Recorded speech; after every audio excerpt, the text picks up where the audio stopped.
Imaginação mais fé. Palestra realizada em 1971. Neville Goddard. Esta série é realmente uma combinação tanto da lei quanto da promessa. Esta noite, naturalmente, será a lei, e ainda algumas partes da promessa podem ser entrelaçadas nela. É imaginação mais fé. Então, teremos que definir as palavras conforme as usamos. Acredito firmemente que o homem é toda imaginação, e Deus é homem e existe em nós, e nós nele. O corpo eterno do homem é a imaginação, e isso é o próprio Deus. William Blake. O anjo da divina promessa, o corpo divino de que falamos como Jesus Cristo. Acredito firmemente que este é o Cristo das Escrituras, que está enterrado no homem, enterrado no único santo sepulcro que já existiu, e esse é o crânio do homem. E aí ele sonha o sonho da vida, e um dia ele despertará dentro do seu crânio.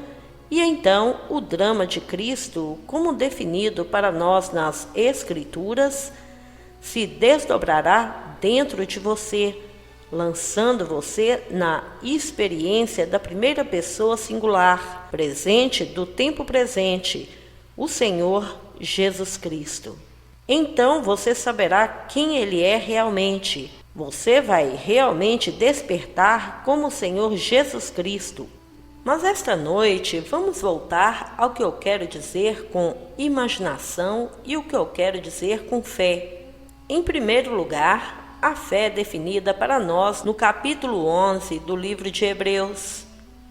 É chamado um hino em louvor da fé. A fé é a certeza das coisas que se esperam, a convicção das coisas não vistas. Hebreus 11, versículo 1. Pela fé, entendemos que o mundo foi criado pela palavra de Deus, de modo que as coisas vistas são feitas de coisas que não aparecem. Hebreus 11, versículo 3.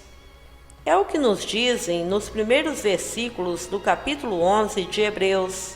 Agora, se a fé é a evidência das coisas não vistas e todas as coisas são feitas de coisas que não aparecem, então devemos chegar à conclusão de que todo efeito natural tem uma causa espiritual e não natural.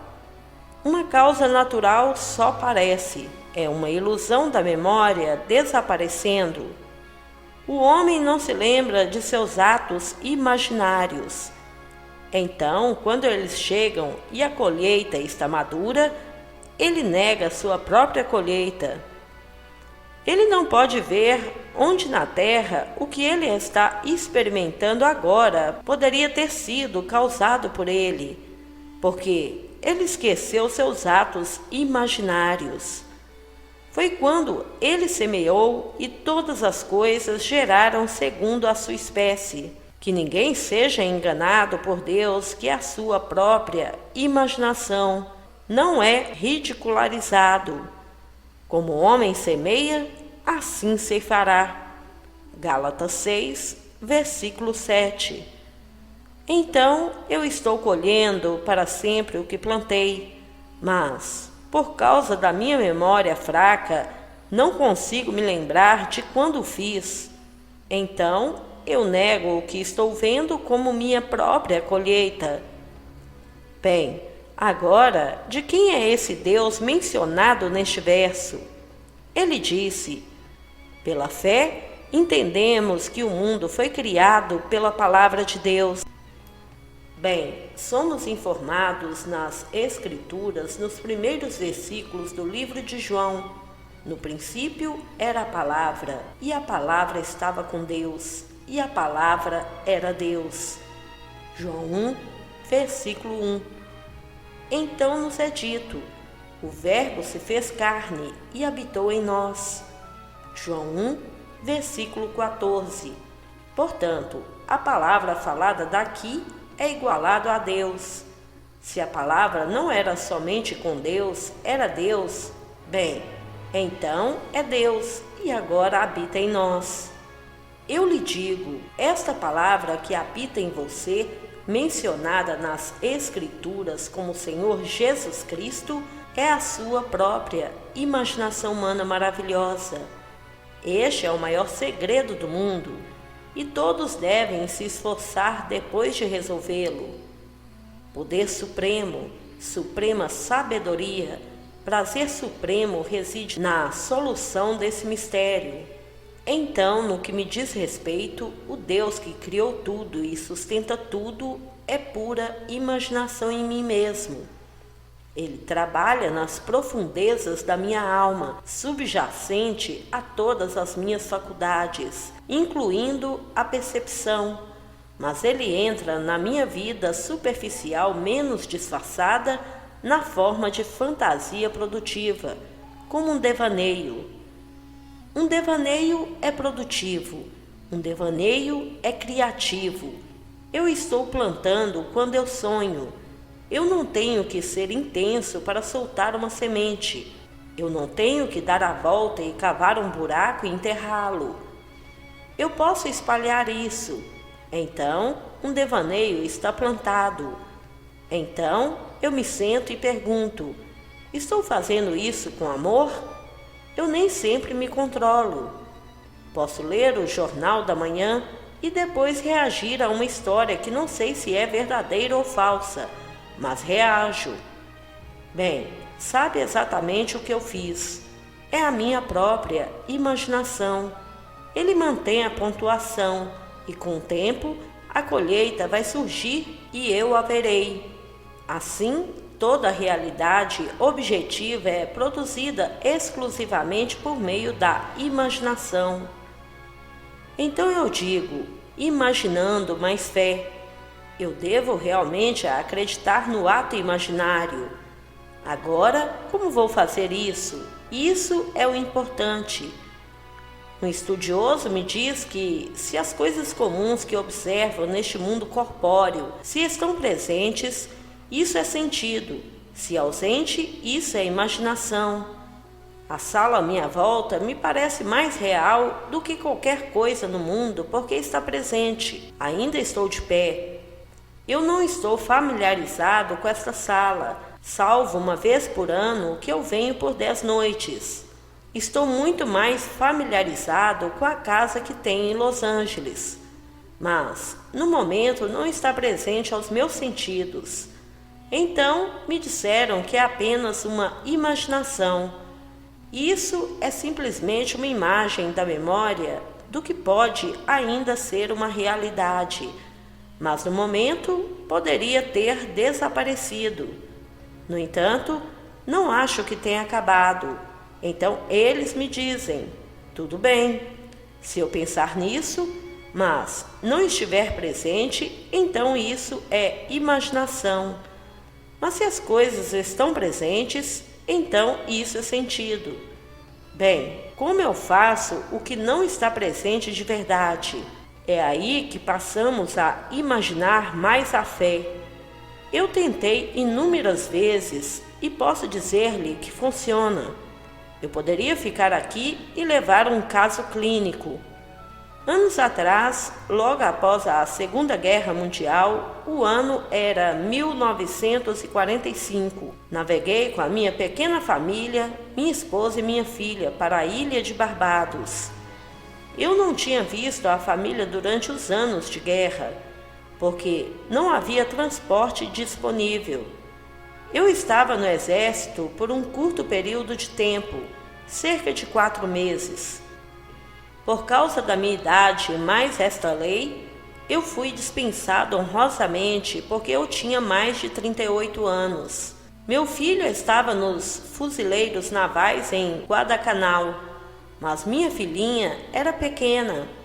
Assim, no final de 1945, naveguei no primeiro navio, pois não havia aviões levando ninguém para as Índias. Então, naveguei com a minha esposa e minha filhinha em uma passagem só de ida, sem pensar por um momento na dificuldade de voltar a Nova York, e tinha o compromisso de estar em Milwaukee na primeira semana de maio. Então, eu naveguei no final de dezembro, véspera de Ano Novo, para ser exato. No final de cerca de 3 meses, meu irmão Vitor me disse: "Você tem uma passagem de volta?" E eu disse: "Não, mas eu quero voltar na primeira semana de maio para ir a Milwaukee." Vitor disse: "Como você se atreve a deixar a capital do mundo financeiro, Nova York, sem fazer os planos? Todas as coisas são feitas lá. E você chegou a uma pequena ilha como Barbados e nós temos 2 pequenos navios, um com máximo de 65 passageiros e o outro com máximo de 120, um saindo de Boston, outro saindo de Nova York. Mas todas essas ilhas devem ser atendidas e só nós poderíamos usar mais navios várias vezes por mês. Eles só fazem uma viagem de ida e volta. Um faz isso a cada 21 dias e o outro faz isso a cada 32 dias. E como se atreve a sair sabendo que você deve estar de volta sem fazer nenhum arranjo em Nova York?" Bem, estava tudo bem. Sentei-me no meu quarto de hotel numa poltrona grande e bonita e presumi que era um barquinho que cuidaria do navio, porque naquela época não tínhamos um porto profundo. Nós temos um agora, mas não havia porto de águas profundas. Então, eu assumi que estava em um pequeno barco me levando para o navio, e que meu irmão Vitor e minha irmã Daphne, minha esposa e outros membros da família e a pequena Vicky estava a bordo do barco. Então, assumi que estava saindo do barquinho para a prancha. Eu podia sentir o ritmo. Eu podia sentir isso quando subi passo após passo. Minha mente vagou antes que eu chegasse ao topo. Então voltei para o fundo novamente e comecei tudo de novo. Ele vagou novamente, eu voltei para o fundo e terminei. Quando cheguei ao topo, não tinha espaço para onde pudesse ir. Eu simplesmente assumi agora. Minha mão está no corrimão. Eu podia sentir o sal do mar no trilho. Eu podia sentir o sal do mar no ar. E então olhei para a ilha de Barbados com um sentimento misto, um de tristeza porque eu estava deixando a família, e um de alegria porque eu estava voltando para a América, onde eu moro. Esse era um sentimento peculiar, mas era um sentimento natural. E enquanto eu segurava o trilho e assumia esse estado, adormeci na cadeira. Agora preciso voltar. Quando desci a empresa em Barbados para pedir transporte, eles disseram: "Você não tem chance de uma bola de neve no inferno de sair de Barbados até outubro." Este era então o final do mês de março. "Não há uma chance de você sair." Eles tinham uma lista longa e eu estava no final da lista. Todas as ilhas têm listas. Havia literalmente milhares de pessoas esperando para embarcar. E eles só tinham 2 navios, um carregando 65 e um carregando 120 passageiros. Então eles disseram: "Senhor Goddard, você não tem chances de sair antes de outubro." Eu disse: "Tudo bem." Então eu sentei e fiz aquilo que implicaria que eu estava navegando. Eu simplesmente fiz exatamente o que eu sabia que tinha que fazer. Eu simplesmente me submeti subjetivamente à minha esperança objetiva. Eu esperava estar navegando naquele navio, e assim, subjetivamente, me apropriei da esperança objetiva, pois, se estivesse navegando, entraria naquele barquinho, entraria na prancha e subiria até o convés do navio. O próximo dia, o dia seguinte, não me vesti. Eu não tinha nada a fazer, mas ir para a praia mais tarde no dia. O telefone tocou e foi a Alcoa Steamship Company, que me pediu para descer, que eles tinham novidades para mim. Eu perguntei a eles que novidades. Eles disseram que temos passagem para 3 velejando no próximo navio, que o colocará de volta em Nova York no dia 1º de maio. Desci e fiquei muito curioso e perguntei: por que você me oferece quando a lista, você me disse, é tão longa, com centenas e centenas de pessoas esperando por ela que estão à minha frente? E o que fez você ter a vaga? Bem, uma senhora na ilha, então ela me disse que desejava sair e queria voltar para a América. A primeira escolha seria essa senhora. Bem, de repente ela mudou seus sentimentos sobre isso. Então, eles desceram a lista inteira sem razão alguma e deram para nós.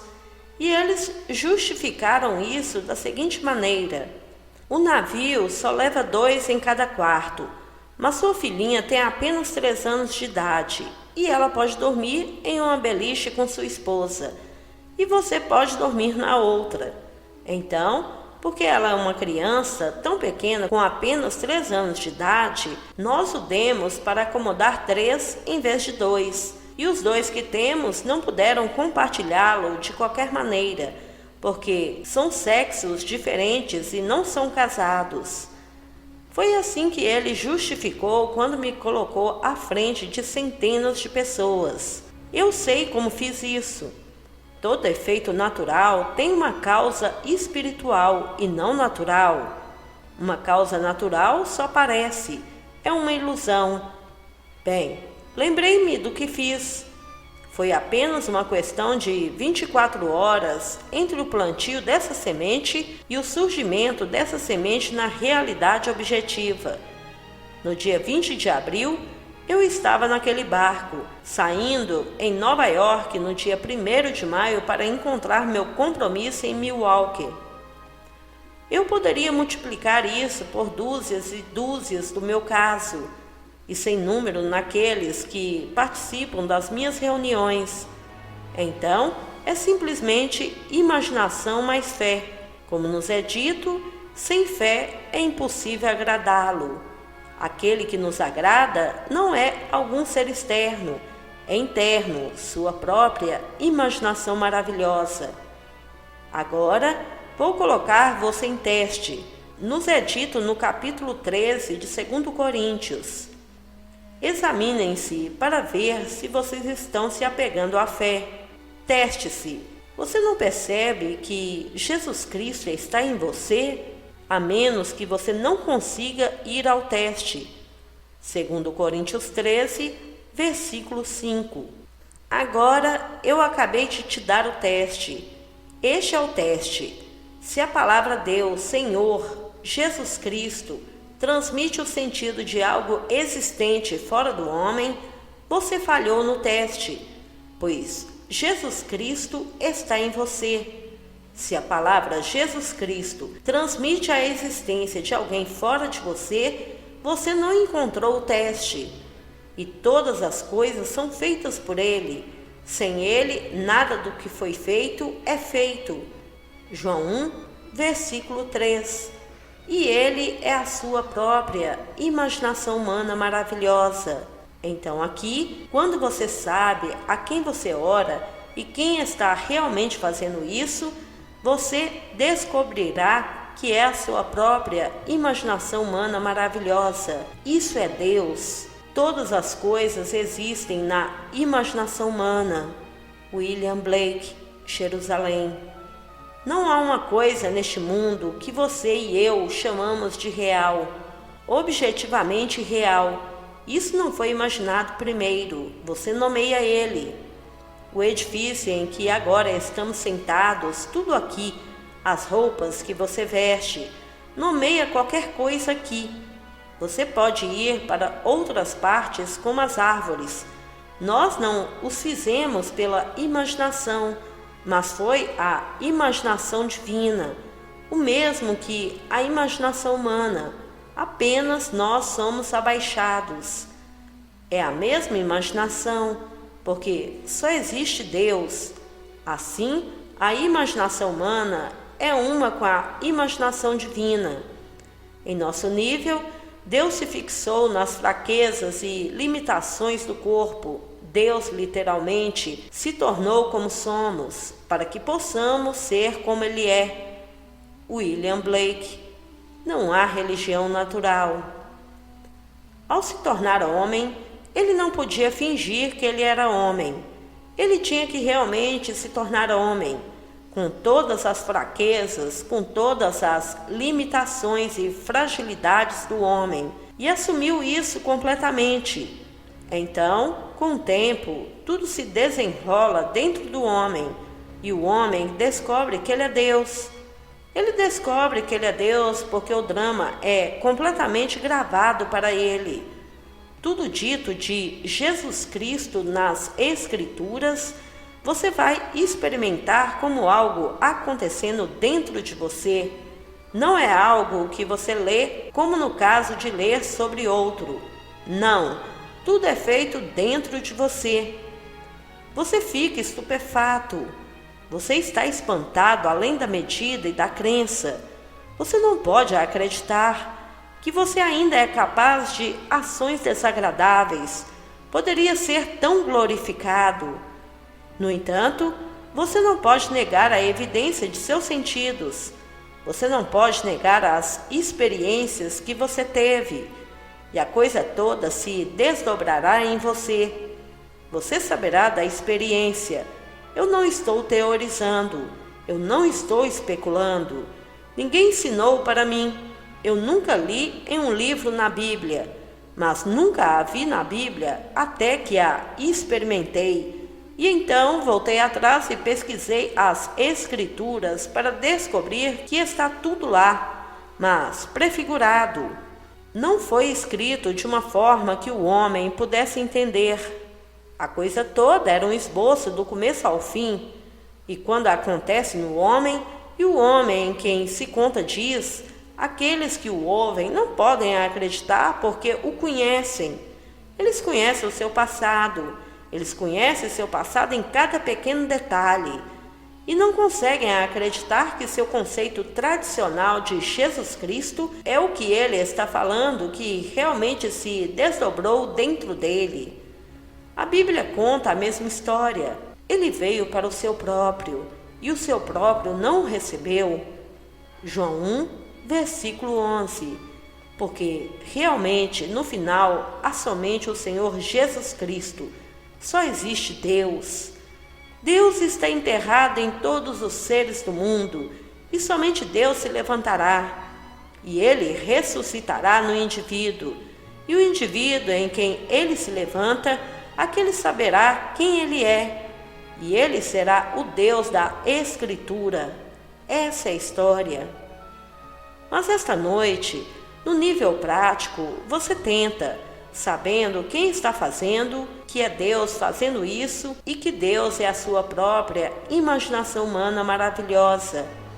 Agora, tenha fé, como definido para nós no capítulo 11 do livro de Hebreus, e você verá que é simplesmente a apropriação subjetiva da esperança objetiva. Eu queria estar naquele navio. Essa foi minha esperança objetiva. Bem, primeiro eu subjetivamente me apropriei disso. Eu fiz isso como se fosse verdade. Eu realmente agi como se a coisa tivesse acontecido. Subi a prancha, segurei o corrimão, olhei para trás com sentimentos mistos e adormeci. E quando me vi vagando, voltei ao primeiro degrau da prancha e fiz tudo de novo. E continuei repetidamente até conseguir andar até a prancha e realmente sentir que estou no topo. E viro-me e ponho a mão no corrimão. Estranhamente, em minha imaginação, permiti que meu irmão Vitor levasse minha filhinha Vitória até a prancha. E para justificar sua ação, quando descemos a pequena terra na prancha, ele disse: "Venha, os braços de seu pai não são fortes o suficiente para te levar. Eu vou levar você." Mas meus braços certamente eram fortes o suficiente para carregar minha filha. Mas ele tinha que justificar isso, como todos nós fazemos. Ele teve que justificar essa ação e, em seguida, levou-a. Bem, isso é exatamente o que ele fez quando chegamos ao barquinho.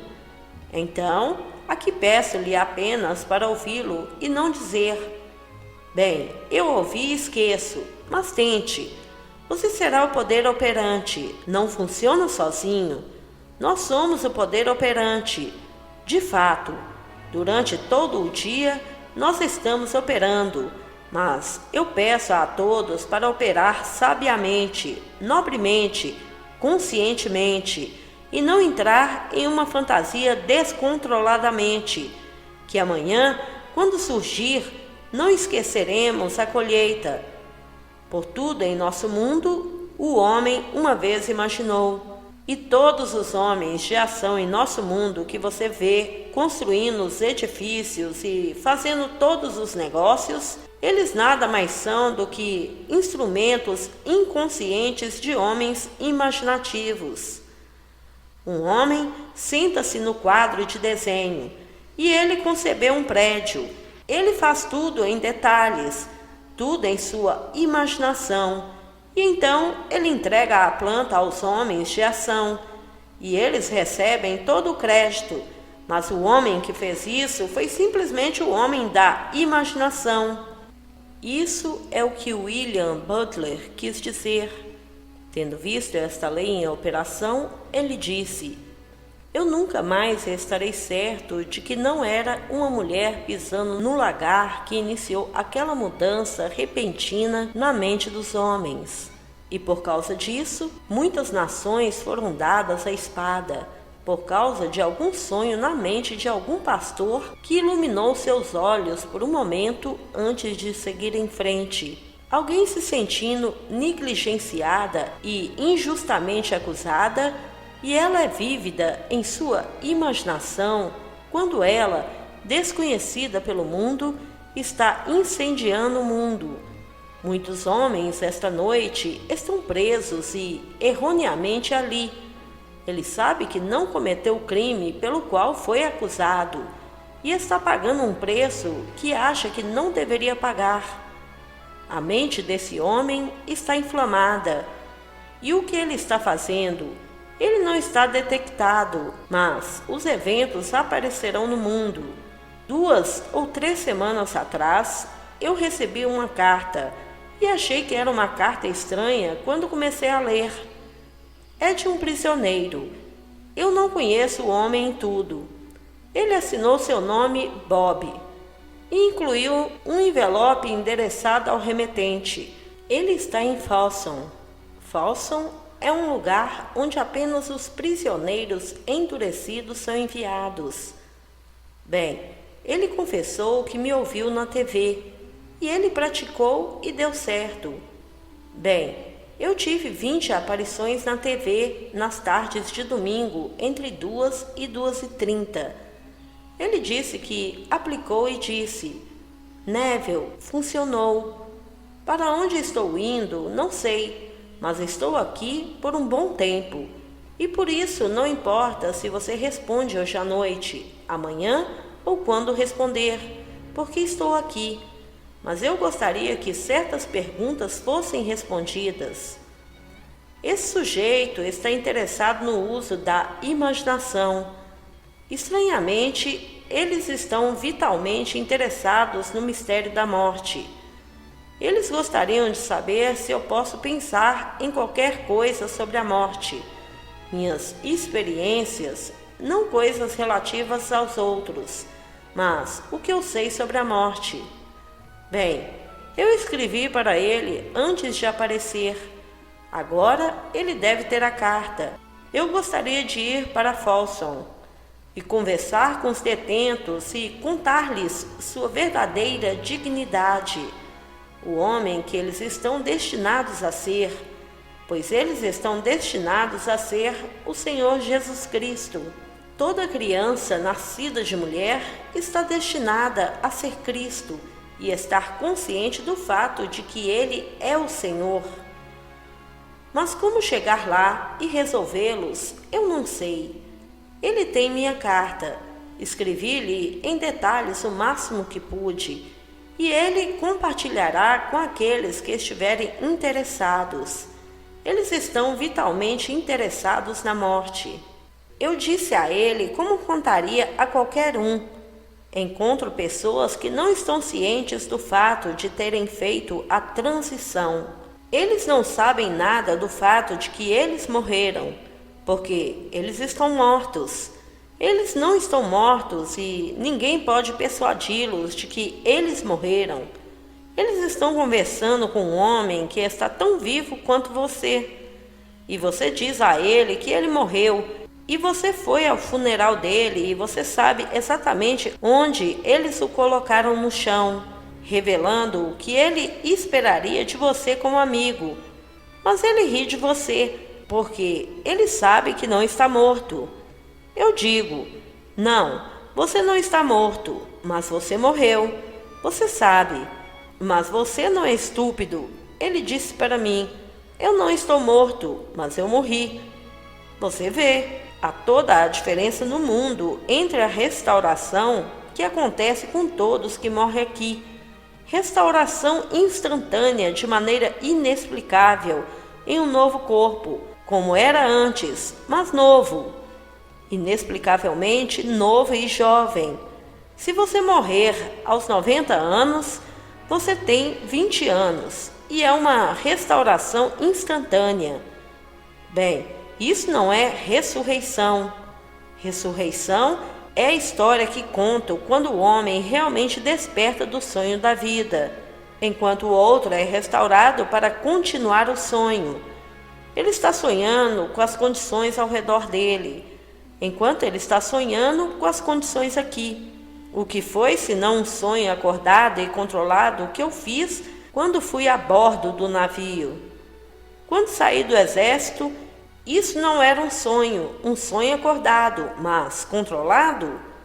Quando apresentei meu requerimento para uma alta honrosa que me foi negado e assinado pelo coronel Theodore Júnior, ele era meu comandante na 11ª Divisão Blindada. Não havia apelação além do meu comandante. Eu não podia levá-lo ao comandante do regimento ou o comandante da divisão. Eu só podia levá-lo ao meu comandante de batalhão, e ele era meu comandante. E ele assinou reprovado. Naquela noite, fui dormir no meu pequeno beliche com todos os outros soldados e presumi que estava em Nova York, no meu próprio apartamento em Times Square, onde eu tinha meu apartamento. Eu estava na minha própria cama. Minha esposa estava em sua cama e nossa filhinha estava em seu berço. E então eu me levantei tudo na imaginação e andei pelo meu apartamento e senti os objetos familiares. Eu podia ver todos eles. Eu podia vê-los na minha mente e deixei bem claro para mim mesmo que não estava lá de folga. Eu estava honrosamente dispensado e dormindo agora como um civil. Naquela mesma noite, antes da minha visão, por volta das 4 da manhã, veio um enorme papel branco e aqui no papel branco estava a palavra reprovado, assinado pelo coronel Theodore Júnior. Depois veio à mão apenas uma mão com uma caneta, e a caneta arranhou a palavra reprovado, e em negrito escreveu aprovado. Então uma voz falou e a voz disse-me: o que eu fiz está feito, não faça mais nada. 9 dias depois, o comandante coronel Theodore Júnior me chamou e depois de me dar uma palestra sobre o homem mais bem vestido da América, é o homem que usa o uniforme da América, eu disse, sim senhor. Então ele continuou e eu disse, sim senhor. No final ele disse, eu decidi que eu vou deixar você ir. E então ele assinou minha libertação. Naquele mesmo dia, eu estava fora do exército, honrosamente dispensado. Eu não contei a ele o que eu fiz. Ele teria acreditado? Por voltado para a guerra, enviando milhões de pessoas para a batalha, ele poderia acreditar que a imaginação poderia trazer a paz? Como você pode negar um homem treinado como ele foi treinado e persuadi-lo de que uma suposição, embora falsa, se persistir, endurecerá em fato? Como ele poderia acreditar nisso? No entanto, eu era a evidência viva do que fiz. Se eu tivesse dito a ele o que eu tinha feito, ele nunca acreditaria que essa era a causa do fenômeno físico que levava ao trem e depois a viagem para a cidade de Nova York. Isso é exatamente o que eu fiz na visão daquela noite. Assim como eu lhe disse, a folha com o nome dele e a palavra reprovado, e então veio a mão apagando a palavra reprovado, e ela escreveu um roteiro corajoso, aprovado. E então essa voz vinda das profundezas disse: o que eu fiz, não faça nada. Eu não fiz nada. E 9 dias depois, ele me chama à prova, aperta minha mão e ele me disse: Golda, eu te encontrarei em Nova York depois de vencermos esta guerra. Eu disse: sim, senhor. E foi isso. Nenhum argumento, eu conhecia a causa por trás de tudo. E não sentia que era o momento certo para compartilhar com ele. Ele não estava com vontade de compartilhar o que eu havia descoberto. Bem, eu descobri e apliquei. Por que não aplicar a verdade se você acha que encontrou a verdade? Então, eu achei, usei e funcionou. Quando algo se prova na performance, o que importa se todo o vasto mundo se levanta em oposição a ele? Isso se prova nos testes. Então, estou compartilhando com você aquilo que eu provei. Mas isso não funciona sozinho. Você é o poder operante. Então, você leva para casa e sabe exatamente quem é Deus. Não nos é dito no 4º Salmo: comungue-se com seu próprio coração na sua cama e fique em silêncio. Salmo 4, versículo 4. Não com o coração de outra pessoa. Comungar com seu próprio coração. As palavras coração e mente são sinônimos de significado. Comunique-se com a sua própria mente e confie nessa mente. Confie implicitamente. Acredite na realidade de seus atos imaginários. E esses atos imaginários se objetivarão e se tornarão o que o mundo chama de fatos objetivos. Elas vão.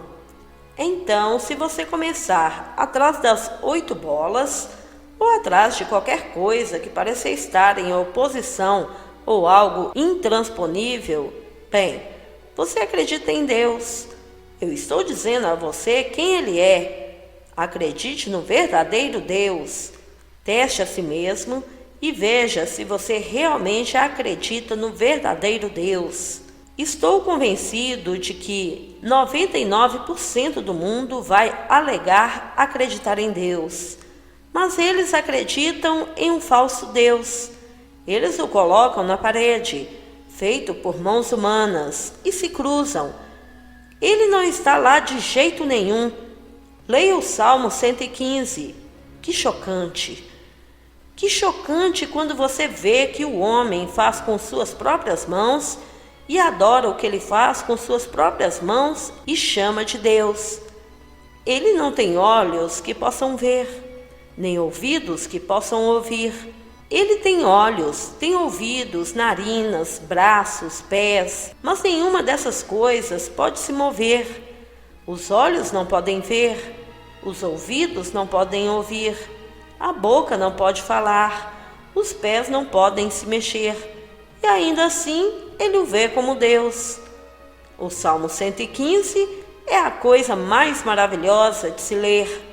É um choque. E então, volte para encontrar o verdadeiro Deus, Deus vivo, o Deus que não pode morrer, o Deus que está em você, seu eu imortal, que é Deus e não pode morrer. E essa é a sua própria imaginação humana maravilhosa. E se você morresse agora, você seria instantaneamente restaurada em um corpo da mesma forma.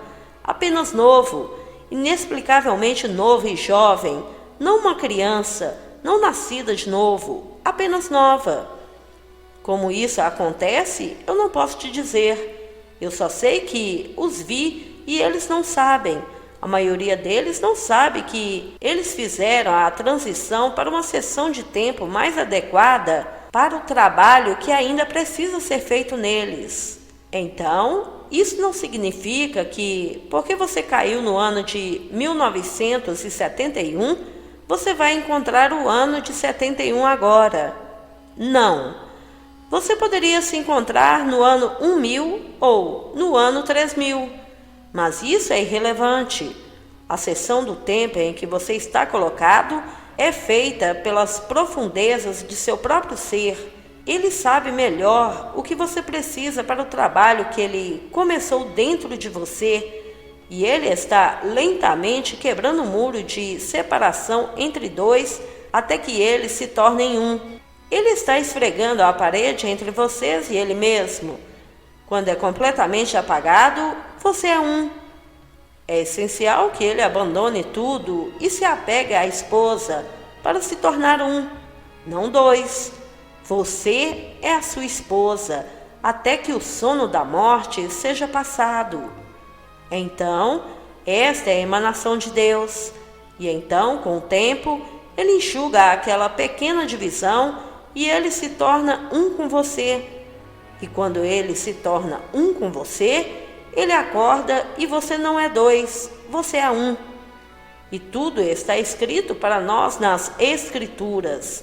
E enquanto passamos por essa série, os 9 que seguem esta noite, tentaremos explicar usando as Escrituras para apoiar minhas experiências. É claramente afirmado, mas devo confessar que não vi. Eu não sabia nada da promessa, apesar de estar bem ali na Bíblia, falando de promessas, até acontecer aqui nesta cidade, 12 anos atrás, no dia 20 de julho de 1959. Aconteceu bem aqui nessa cidade, naquele hotel chamado Francis Drake. Eu me aposentei depois de uma refeição muito agradável com um amigo meu. Eu me aposentei cedo, e então, às 4 da manhã, todo o drama se desenrolou dentro de mim. Então, toda a série levou 260 dias para completar, exatamente como predito no capítulo 12 de Daniel. E então, reafirmando em Apocalipse, Daniel 12, versículo 7, Apocalipse 11, versículo 3, 1260 dias, desde o primeiro grande evento para o quarto e final. Eu gravei tudo, e você tem isso no livro chamado Ressurreição. Agora vamos ao silêncio.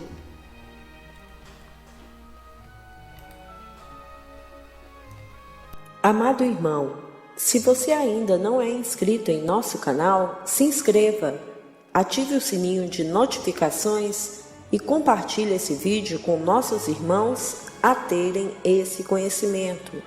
Apresento a todos vocês a coleção de e-books O Caminho das Palestras de Neville Goddard, volume 1. São 10 e-books com as palestras que foram ministradas por ele, totalmente revisadas e de muito fácil leitura, dando continuidade aos estudos do livro O Despertar da Consciência. O link está na descrição desse vídeo. Adquira agora para que possa ter o discernimento que tanto almeja, passo a passo, nos 7 livros. Muita paz e luz a todos. Namastê.